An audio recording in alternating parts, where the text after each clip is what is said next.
Hello friends, welcome back to my channel. তো বন্ধুরা, এখন আমরা কথা বলবো একটা এক্সক্লুসিভ আপডেট নিয়ে, একটা বিগেস্ট আপডেট নিয়ে। তার পাশাপাশি এটা আমাদের জন্য, মানে আমাদের বাংলা সিনেমার জন্য এবং বাংলা সিনেমার দর্শকদের জন্য একটা দুঃখের খবর বলতে পারো, দুঃখজনক একটা খবর। তার কারণ হচ্ছে আমরা লাস্ট একটা আপডেট নিয়ে কথা বলেছিলাম, সেটা হচ্ছে কান্তারা পার্ট 2 রিলিজ করতে যাচ্ছে 2 অক্টোবর, দুর্গাপুজোর একদম শেষে। বাট একদমই দুর্গাপুজোর মৌসুমি বলতে পারো, সেই সময় আমাদের বাংলা ছবিগুলো রিলিজ করছে, বড় বাজেটের ছবিগুলো রিলিজ করছে, যেগুলো নিয়ে মানুষের মধ্যে একটা আলাদাই এক্সপেকটেশন রয়েছে আর কি, সেই ছবিগুলো নিয়ে। তো সেই ছবির মধ্যেই আমাদের কান্তারা 2 রিলিজ করছে আর কি 2 অক্টোবর। তো সেই জায়গায় অবশ্যই একটা ভয়ের কারণ যে একটা বড় ছবি মুক্তি পাচ্ছে, সেখানে কান্তারা নিয়ে মানুষ অনেকটাই এক্সাইটেড। তারা অনেকটাই বলতে পারো এক্সপেকটেশন কিছু রয়েছে, হিউজ এক্সপেকটেশন রয়েছে, ছবিটা নিয়ে ক্রেজ রয়েছে। যে কারণে একটা ভয় তো অবশ্যই কাজ করছে, বাংলা সিনেমার বক্স অফিসে কিছুটা হলেও তো প্রভাব পড়বে, এটা ঠিক কথা। তো এটা গেল একটা ভয়ের কারণ, কিন্তু তার মধ্যে সামনে আরো একটা বড় ভয়ের কারণ হচ্ছে যে 31 অক্টোবর, আপনাদেরকে বলে রাখি যে 31 অক্টোবর বাহুবলী পার্ট 1 এবং পার্ট 2, এই দুটো ছবি, দুটো পার্ট মিলিয়ে কম্বাইন্ড সিনেমাটা মুক্তি পাচ্ছে 31 অক্টোবর। 10 বছরের উপলক্ষে, ছবিটা 10 বছর পূর্ণ করেছে, তো সেই উপলক্ষে ছবিটাকে রিলিজ করা হচ্ছে এবং দুটো পার্ট একসাথে মানুষ দেখতে পাবে। এবং আমার যেটা মনে হয় যে সেই সময় অনেক মানুষ যারা রয়েছে, এই ছবিটা অবশ্যই আমাদের ভারতীয় সিনেমা ইন্ডাস্ট্রির জন্য এটা একটা বিগেস্ট ব্লকবাস্টার ছিল, কিন্তু তার পাশাপাশি অনেক দর্শক এমন রয়েছে যারা এই ছবিটা সিনেমা হলে দেখেননি। ঠিক আছে, তা সেখানে আমিও একজন রয়েছে যে সিনেমাটা আমি সিনেমা হলে দেখিনি। তো সেরকম অনেক দর্শক কিন্তু রয়েছে, সিনেমাটা সিনেমা হলে এনজয় করার মতো একটা ছবি ছিল, বাট আনফর্চুনেটলি ভাবে সেটা আমি দেখতে পাইনি, আমি সিনেমা হলে যাইনি, মানে অনেকেই হয়তো দেখেছে। তো অ্যাকচুয়ালি এটা সিনেমা হলের জন্যই তৈরি। তো সেই সব দর্শক এখন কিন্তু সিনেমাটা অবশ্যই দেখবে, মানে এই রিলিজের অপেক্ষায় কিন্তু তারা ছিল।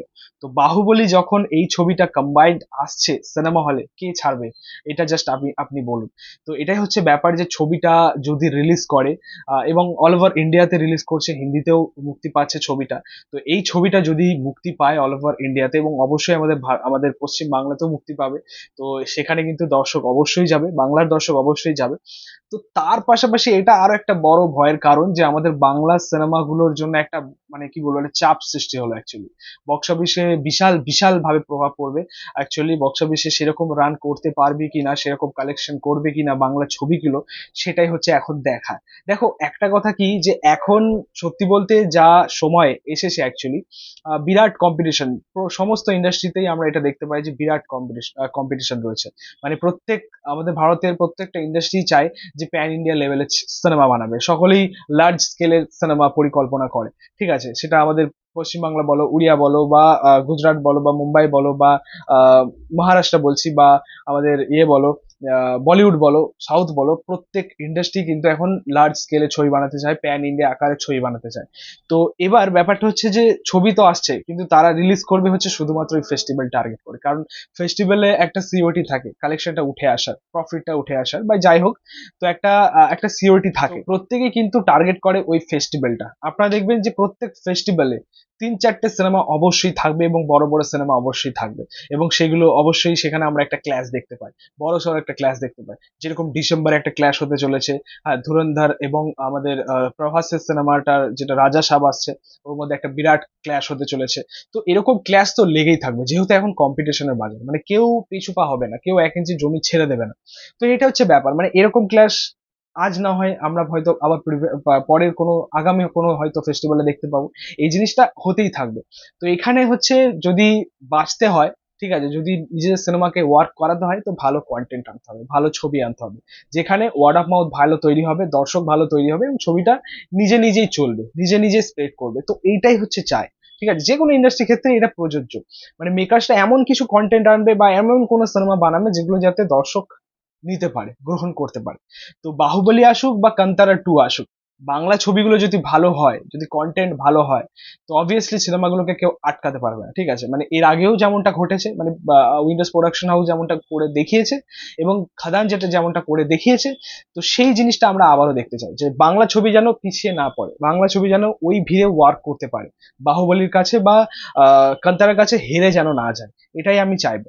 তো যাই হোক, এটাই একটা আপসেট করার মতো একটা খবর আমাদের জন্য, যে একদিকে নয় দুদিক থেকেই চাপ আসছে আর কি। কান্তারা টু বাংলায় রিলিজ করছে তার উপরে, তো এটা একটা আরো মানে তাদের জন্য একটা বড় অ্যাডভান্টেজ বাংলার দর্শক ক্যাটার করার জন্য। তো অবশ্যই একদিকে কান্তারার চাপ এবং অন্যদিকে বাহুবলীর চাপ। এবং আমার মনে হয় যে আমার মতো অনেক দর্শক রয়েছে যারা বাহুবলী তো দেখবে, কিন্তু তাই বলে এই নয় যে আমি মানে বাংলা ছবির দর্শক হয়ে বাংলা ছবিকে ইগনোর করে দেখবো। অবশ্যই সেগুলো প্রথমে দেখবো একেবারেই, তারপরে বাহুবলীতে দেখবো। তো এই হচ্ছে ব্যাপার। এখন যেটা মানে আমরা মনে করছি অ্যাকচুয়ালি, যে বাংলা ছবির জন্য একটা একটা বিশাল লড়াই, একটা অগ্নি পরীক্ষা বলতে পারো। তো সেই অগ্নি পরীক্ষা তারা কিভাবে পাশ করতে পারে সেটাই হচ্ছে দেখার। যদি পাশ করে যায় অবশ্যই আমরা প্রশংসা করতে তো একদমই পিছপা হব না। তো সেটাই হচ্ছে ব্যাপার, যাতে ছবিগুলো ওয়ার্ক করে, এটাই বলার।